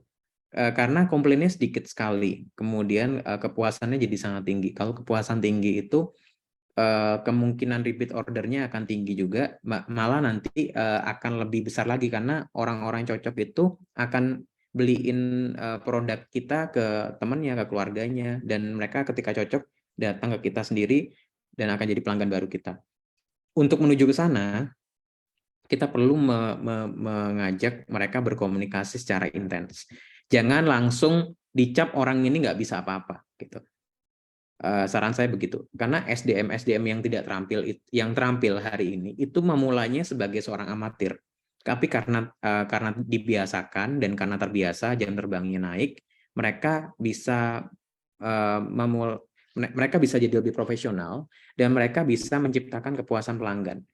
Jadi Pak Joko tadi, Pak Joko udah tepat itu berpikirnya gimana ya caranya saya itu menciptakan kepuasan pelanggan. Itu jadikan itu goals. Goals itu harus kita raih gimana pun caranya gitu. Caranya adalah ya kalau misalnya SDM kita belum bisa kita ganti karena banyak faktor gitu, ya kita maksimalkan yang ada dulu supaya nanti kita itu bisa memberikan manfaat juga buat mereka. Kita kasih pengalaman yang baik buat mereka, mereka punya ilmu, mereka punya pengalaman, mereka punya keterikatan secara emosional sama bisnis kita. Kadang-kadang gini, saya tuh nggak jarang ya ketemu sebuah bisnis yang lebih ngerti karyawannya dibandingkan bosnya tentang sebuah produk. Lebih pintar mereka ngomong karena jam terbangnya udah tinggi. Malah bosnya nggak ngerti ada item baru karena dari supplier ya, lebih ngerti karyawannya karena mereka dipaksa dan mereka dibiasakan serta dikasih kepercayaan untuk itu. Tinggal gimana metodenya Pak Joko ke SDM yang dimiliki itu karakternya kayak gimana. Kalau misalnya nggak bisa dikerasi, jangan dikerasin. Kalau misalkan pendekatannya harus agak sedikit tegas, ya pakai pendekatan yang memang lebih personal. Karena nggak bisa, kita punya 5 orang. 5 orang ini kan 5 pribadi yang berbeda karakternya. Mau disamakan caranya nggak akan berhasil. Caranya ya kita ajak ngobrol. Kita coba rubah sudut pandang mereka sebagai diri kita, sebagai seorang pengusaha. Nah, cara itu akan membuat mereka punya tantangan baru karena standarnya dinaikkan. Mereka yang awalnya cuma karyawan disamakan posisinya sama kita sebagai seorang pengusaha dengan tanggung jawab yang lebih besar. Nah, dari situ nanti kita lihat orang ini bisa berubah nggak ya? kemudian pendekatan apa lagi yang kita bisa coba gunakan. Kalau sudah mentok banget dan nggak bisa, artinya sudah kayaknya harus nyerah nih, baru kita sampaikan itu hal terakhir yang harus kita lakukan. Jangan langsung diganti, saran saya begitu. Karena mungkin semua orang juga lagi belajar, lagi beradaptasi, dan mereka butuh waktu untuk bisa memuaskan pemilik usahanya ataupun customer-nya. Semoga bisa menjawab. Oke. Mas Haikal, ada pesan nih dari Pak Agung. Itu bagus banget insight-nya Mas Haikal. Oke, makasih. Mudah-mudahan bermanfaat. Amin. Oke, terima kasih nih untuk Mas Haikal dan juga Mas Agung untuk ilmu yang udah di-sharing pada ospek malam ini. Karena sudah cukup malam, aku mau izin untuk akhiri sesi Zoom kita hari ini ya. Oke, tapi sebelum aku akhiri sesinya, aku mau ngajak teman-teman untuk sesi foto bersama dengan on-cam kamera. Oke. Sambil nunggu teman-teman kita nih untuk on-cam, aku mau ngingetin lagi bagi teman-teman yang mau dapetin gratis fitur online ordering franchise dan juga free trialnya, bisa langsung hubungi Mbak Tiara di 0812 904 9746 atau bisa langsung klik link yang ada di kolom chat. Oh ya teman-teman, aku mau ngingetin nih kalau besok kita akan ada kelas Page One Google Class dengan speaker spesial kita yaitu Kak Arsyad Hakim, owner dari Kebuli Kairo. Apa aja sih isi materinya? Nah, kelas ini cocok banget nih untuk kamu yang mau bisnisnya muncul di halaman 1 Google tanpa ngeluarin budget marketing. Yang biasanya bayar ads yang cukup mahal, melalui halaman halaman 1 Google, kamu bisa promosi secara gratis. Iya, beneran gratis, tis. Mau tahu nggak caranya gimana? Langsung daftar aja di bit.ly/kelas Google PKID atau bisa langsung klik link yang ada di kolom chat. Oke, sepertinya teman-teman kita semua nih udah siap nih Mas Haikal, Mas Agung. Kita mulai aja kali ya posenya. Ada request nggak dari Mas Agung atau enggak Mas Haikal nih untuk posenya? Mas Haikal, gimana Mas? Gak bebas. Saya ngikut aja. Ikut aja deh Mbak. Biasanya kita kayak gini nih Mas. Oke. Ya, bapak-bapak banget kan. Oh gini, oke. Oke. Bapak ID. Oke, aku mulai ya. Semuanya tangan segini ya. Oke, 1, 2, 3. Oke, sekali lagi ya. Gaya bebas sekarang. Gimana aja. Oke, 1, 2, 3. Nice. Oke, nice. Oke, terima kasih untuk Mas Haikal dan juga Mas Agung yang sudah memberikan ilmu untuk kita semua, dan terima kasih untuk teman-teman pengusaha kuliner yang udah menyempatkan waktunya di malam ini. Mengakhiri ospek malam ini. Wassalamualaikum warahmatullahi wabarakatuh. Dadah.